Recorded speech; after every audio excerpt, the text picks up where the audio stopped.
Glorifique em Cristo. Lembro-me de ter falado com um homem que havia passado por uma experiência de quase morte. Ele era um crente em Cristo e também um empresário muito rico e talentoso.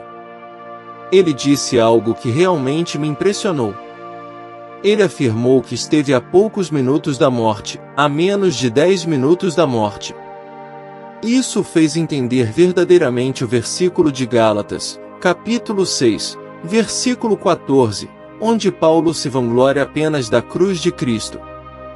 Mas antes de continuarmos, irmãos, essa missão de espalhar a palavra do Senhor, então deixe seu like, e comente eu creio se você crê que só Deus tem o poder para nos salvar.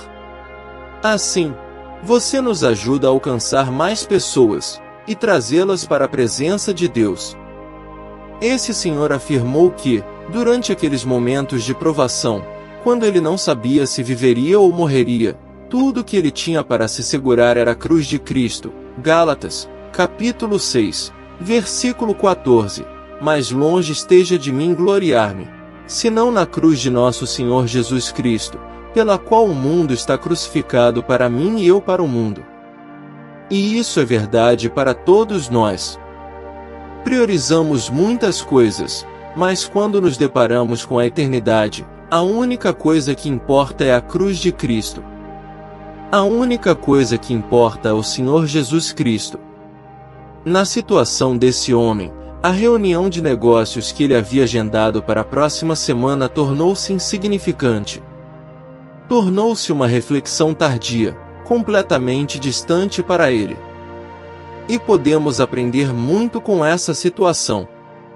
As coisas que priorizamos nesta vida não significam nada quando nos deparamos com a eternidade. Esse homem não pensava em ganhar dinheiro, nem pensava em seu time de futebol favorito. Não.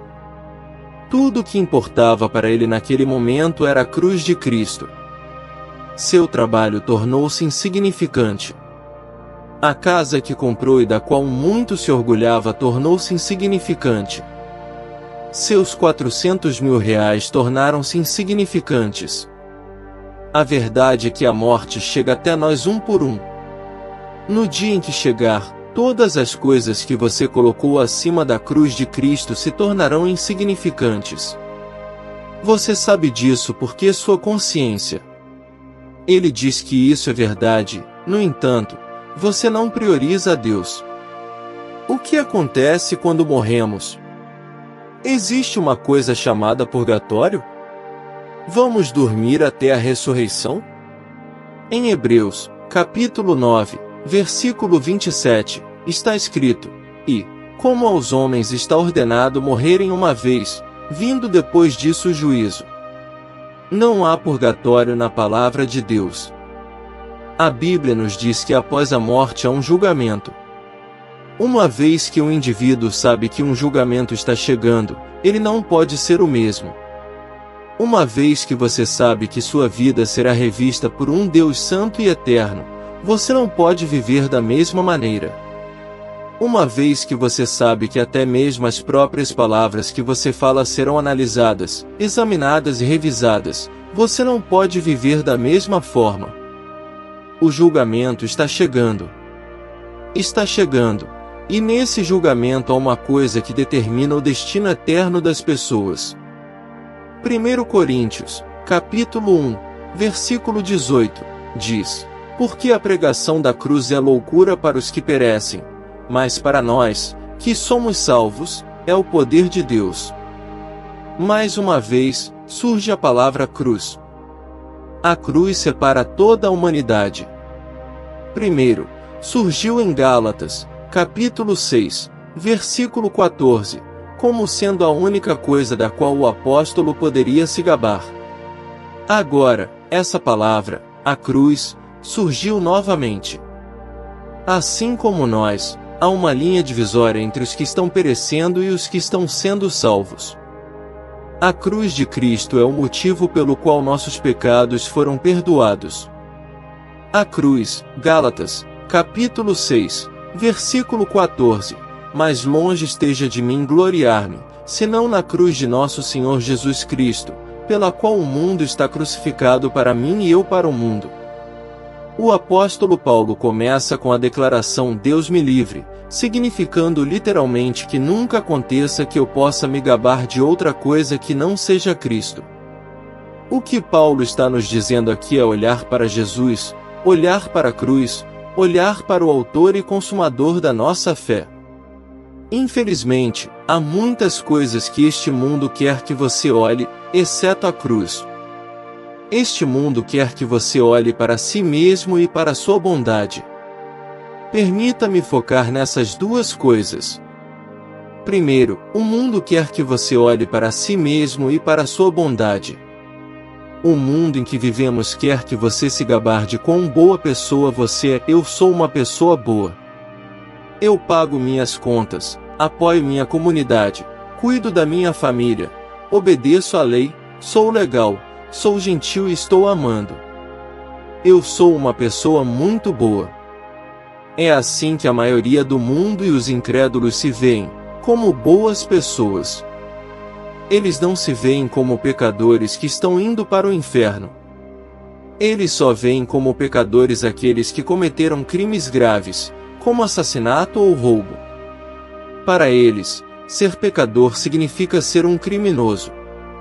É por isso que muitos incrédulos têm problemas com a mensagem do Evangelho, porque a mensagem do Evangelho aponta o dedo para você, para mim e diz a cada um de nós que somos todos pecadores.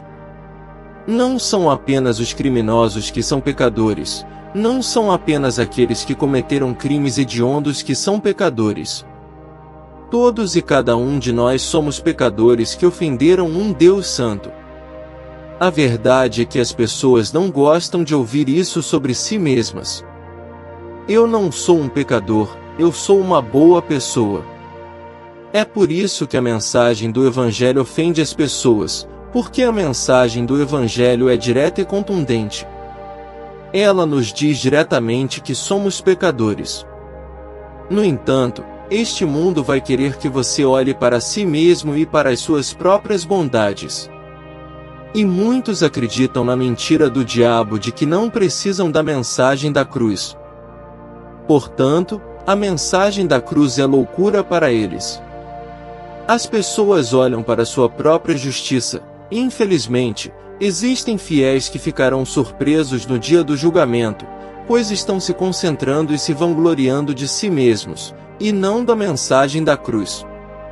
Eles se consideram tão santos aos seus próprios olhos, que acreditam merecer ir para o céu. Eles são tão santos aos seus próprios olhos, que o céu não seria o céu sem eles. Eles são tão santos aos seus próprios olhos, que começam a se gabar diante de Deus de como são bons religiosos. Eles não são seguidores de Cristo, mas sim seguidores da religião. Eles não são filhos de Deus, mas sim filhos da religião. Permita-me dizer isso mais uma vez, eles são tão santos aos seus próprios olhos, que começam a se gabar diante de Deus de como são bons. Isso não te lembra a parábola do fariseu e do publicano em Lucas, capítulo 18, versículos 9 a 14? E Jesus contou essa parábola para alguns que confiavam em si mesmos, como sendo justos, e desprezavam os outros. 2 homens subiram ao templo para orar, um fariseu e um publicano. O fariseu levantou-se e orou assim consigo mesmo: Deus, graças te dou, porque não sou como esses outros homens, roubadores, injustos, adúlteros, ou como esse publicano. Jejuo 2 vezes por semana e dou o dízimo de tudo o que possuo. E o publicano, pondo-se de longe, não quis erguer sequer os olhos ao céu, mas batia no peito, dizendo: Deus, tem misericórdia de mim, um pecador. Jesus disse: Digo-vos que este desceu justificado para a sua casa, e não aquele, pois todo aquele que se exalta será humilhado, e o que se humilha será exaltado. Você vê o que aconteceu? Aquele que se exaltou teve a audácia de se vangloriar de si mesmo diante de Deus. Mas observe o que Paulo disse: a única coisa de que posso me gloriar é Cristo. No entanto, esse fariseu, com todo o seu orgulho e importância, estava dando uma palestra a Deus sobre o quão bom ele era. Não sou como os outros homens, estorçadores, injustos, adúlteros, nem mesmo como esse publicano. Jejuo 2 vezes por semana, e dou o dízimo de tudo o que possuo. Você consegue se imaginar entrando na presença do Senhor e se vangloriando de quão bom você é? Você se lembra do ano em que o rei Uzias morreu? Isaías, alto e exaltado, a primeira coisa que o profeta do Senhor disse depois de ver o Senhor foi: ai de mim! Estou perdido!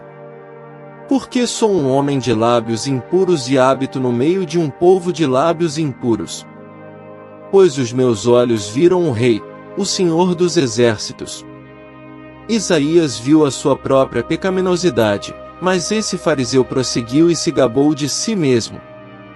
Lembra do que eu disse anteriormente? Infelizmente, há muitas coisas que este mundo quer que você olhe, exceto a cruz. Primeiro, este mundo quer que você olhe para si mesmo e para sua bondade. Segundo, a religião quer que você olhe para sua retidão. No entanto, o profeta aqui nos diz que Deus proibiu que nos gabemos de qualquer outra coisa. Quanto a mim, que eu jamais me glorie, a não ser na cruz de nosso Senhor Jesus Cristo, pela qual o mundo foi crucificado para mim e eu para o mundo. Gálatas capítulo 6, versículo 14. Nas cartas aos Gálatas, Jesus Cristo é mencionado mais de 40 vezes, o que significa que cerca de 1/3 dos versículos contém alguma referência a ele. Isso é o que a vida cristã é. O apóstolo Paulo revela a pessoa de Jesus Cristo. Ele foi cativado por Cristo, e foi ele quem tornou a cruz gloriosa para ele. Foi quem Cristo é e o que ele fez por nós que tornou a cruz gloriosa para Paulo. Quem é Cristo e o que ele fez por nós? Cristo é o Filho unigênito de Deus, e o que ele fez foi viver uma vida perfeita e se tornar a propiciação pelos nossos pecados. Ele morreu a morte de todas as mortes por nossos pecados. Assuma o compromisso hoje de não ser como o mundo e se vangloriar de suas próprias bondades. Assuma o compromisso hoje de não ser uma pessoa religiosa e se gloriar em sua própria justiça. Mas assuma o compromisso hoje de ser um filho de Deus que se gloria na cruz de Cristo. Voltando ao homem de quem falei no sermão, quando a morte bateu à sua porta e ele estava a apenas minutos do julgamento, tudo o que ele podia se agarrar era em Jesus Cristo. E é dessa mensagem que estou preocupado. É uma mensagem humilhante, uma mensagem séria. Hebreus 9, versículo 27 diz: E, como aos homens está ordenado morrerem uma vez, vindo depois disso o juízo. É um compromisso que todos os homens e mulheres devem cumprir. Deus é quem marca o encontro. Você e eu não sabemos quando será a sua consulta ou a minha consulta, mas uma coisa é certa: a consulta está chegando. Deus marcou um encontro para cada homem e cada mulher, um encontro para cada menino e cada menina, e esse encontro é chamado de morte. Quando esse compromisso chegar, o que realmente importará? Do que uma pessoa se valoriza? Do que você está se gabando? Você está se gabando de quão boa e maravilhosa é a sua vida na terra? Você está se gabando de quão bom e santo você é? Você está se gabando de bens materiais?